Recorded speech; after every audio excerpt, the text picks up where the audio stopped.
Hello, hello, Hidden Hermit here. Let's have a look at the Two of Swords from the Waite Tarot. Another very powerful image from the Waite. I love this card. I think it's such a simplistic image, and yet it tells you so much. So when we think about the Two of Swords, we think about a balance and choice, a little bit of conflict perhaps. Also the idea of peace in the Hermetic tradition. And I think the Waite card portrays all of those things in a rather clever way.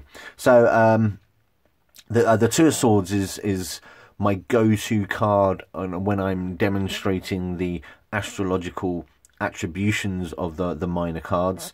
And you've got clues all the way over in front of me, but it doesn't take a great deal of thought to figure out that the planetary ruler of this is the moon. And, well, I mean, what astrological sign is depicted by a blindfolded woman with things in balance? Of course, it is the moon in Libra. And the number 2 is also quite significant as well for the artistic depiction of the card.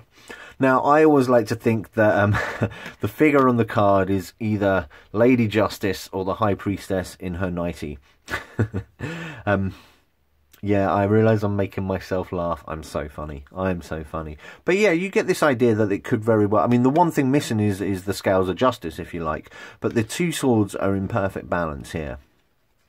The moon is looking down on this woman, who may or may not be the High Priestess or indeed Justice. She's blindfolded to suggest some sort of impartiality, or indeed using your moon-tastic intuition to... inform a choice that you've got to make. Now, a lot of tarot scholars suggest that the Two of Swords is a difficult choice, a choice that is causing a lot of mental consternation. We are in the Suit of Swords, so we're thinking about things in our mind, and yet there's an emotional bent to this card. Not only just the moon, but this body of water behind her. She's sitting on the throne, much like Justice, much like the High Priestess. Gone are the pillars, gone is the veil in the High Priestess card, and indeed the pillars in the Justice card as well. But yeah, you have this, it's a very serene looking scene, going back to that idea of peace as well. And the Two of Swords, I think, is it my favourite too? No, I don't know, but it's a cracking card, it's a cracking idea. And I think it's important to know that also things are in perfect balance. The only thing imbalanced about it is how the moon is at a crescent phase, going to slightly the right of the image. Is that significant? Well, of course, you know, if you're reading intuitively, then that potentially could be significant.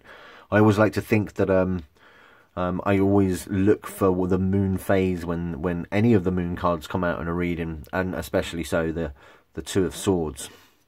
The Two of Swords comes out reversed, and I think that it's one of the cards which does kind of flip the meaning on its head a little bit. So you're thinking about imbalance. It's certainly a difficult choice, perhaps a choice made too rashly, a choice that was made in the heat of the moment, a choice that wasn't thought about too much. And again, usually we think about peace, and now we think about conflict and consternation, I would suggest. Of course, it does depend on whether it comes out dignified or... and it does depend on the cards that come out with it. Unless, of course, it's a one-card draw. But then again, I'm talking nonsense at this point. So, yeah, it is one of my favourite images from the Waite because of its simplicity, because it is just such a strong, vivid image there.